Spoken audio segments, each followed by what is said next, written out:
Today, it is election day, and we're exploring in this video how that's going to impact our real estate market. All right, so if Trump wins, his focus on tax cuts and deregulation could boost property investments, in particular commercial real estate.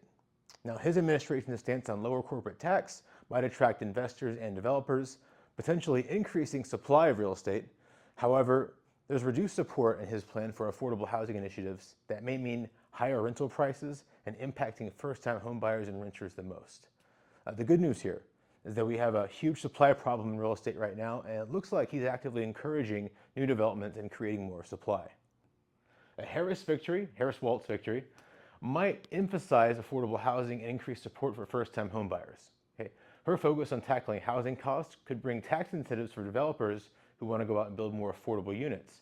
And that could also ease rental pressures. However, potential increases in capital gains tax and other regulations that might temper some enthusiasm in the high-value real investments and developments. So my main critique of this is that we have a supply problem as it is. If you remember COVID at all, homes were very affordable when they cut rates until people started competing over them and prices shot up. All of a sudden they weren't so affordable anymore. Now, with the increased tax and regulation elsewhere in our plans, coupled with the possible increase in demand for affordable housing that we see here, I suspect prices could rise within a year. So to sum things up, Trump's doing more of a long-term play here to increase supply and development. And that should stabilize home values in theory, but he's got nothing for those immediately struggling right now. Whereas Harris's plan, it might offer some short-term relief, but at the expense of long-term decreases in affordability.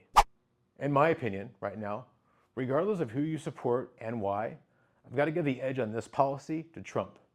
Giving away grants and tax rebates like Kamala's plans, it just smells a lot like the stimulus checks. So for her to basically recycle that same fiscal philosophy that backfired, to me, it's not the move. Trump's plan might produce more supply, which is what I think we need right now. So stay tuned, and I'll keep an eye on how these policies develop. Thanks again, and please don't forget to vote.